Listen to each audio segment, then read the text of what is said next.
The two parts we contact directly to the bow is the bow hands when we feel the grip, and the finger or the string hands when we have the direct contact to a string. And this is a 2 point that really give us a feeling of the shot. When the grip is not consistent, we have different reaction of the bow, we have different way or pathway of the string, so it's difficult to group.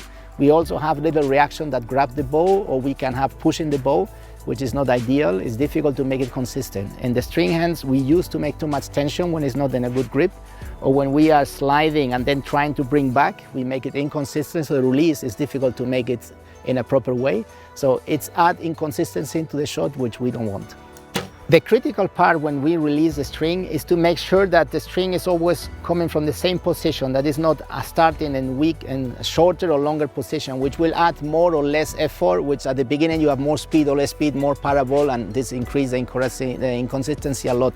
So it's very important that we have the right grip and we don't put too much pressure to avoid to need to open the finger to release, which gets shorter distance, or to make not enough pressure that is sliding the string. So both part is not good. So it's important to keep the same pressure, the same position until the moment of release.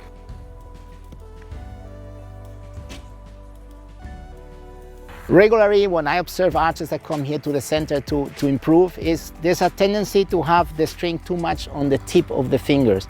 The theory is, as more in the tip, less friction is when the string is released, which is true. But also it's true that because in the tip we have the feeling that it slides and we put pressure on the finger and we add too much pressure. I used to say that if the bow has 15 kilos, we need 15.5 kilos to hold it. Normally, most of the archers make 20 kilos, too much strength. This doesn't allow to relax the finger properly. What we do is we open it with the extension, the muscle, extension muscle. So it's important to keep the same pressure consistent, just enough pressure that is not sliding and we don't increase it, that we feel safe. When we have it close, the string is very close to the force of line, which is easy to hold. So the goal to have the stringer in a hook position very deep and in is to allow that with less pressure we hold the string. That's the key part for having a good release.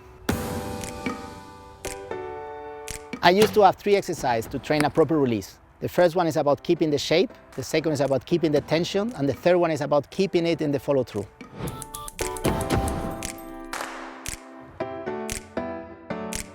For the first exercise, we want to keep the same shape. And to do it easy, we start with a lighter bow, with a beginner bow, something that is easy for us to manage. We get the deep grip, we draw in the stomach, having a very low little extension with a target at 2 or 3 meters. We don't need to care too much where it's hitting. And what we do is we observe the hand that keep as less tension as possible.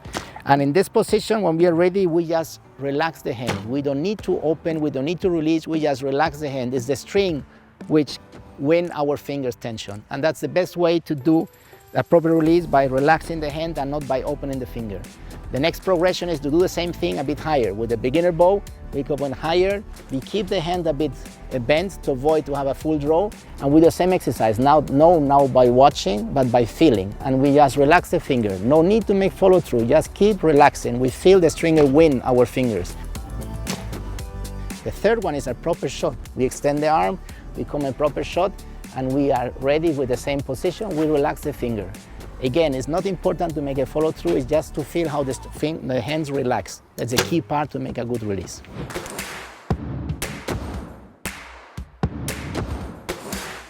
The second exercise is to keep the same tension. And with this, I will advise to get your own bow, which has enough tension. We got the proper position, deep hook. We get the position, and when we draw, we try to move the thumb and the little finger. It's an exercise done by the Russian team for many, many years ago when I was junior. So we were moving the finger, the thumb and the finger, which avoid us to make a grip, to bend it. When we are moving the thumb and the little finger, is no way we grip. In the moment we grip and we bend the finger, these two fingers cannot be moved. So it's a checking point that we keep the same tension from the beginning to the end of the draw. We find the draw, we stop, and we let it go. We release, let the string go.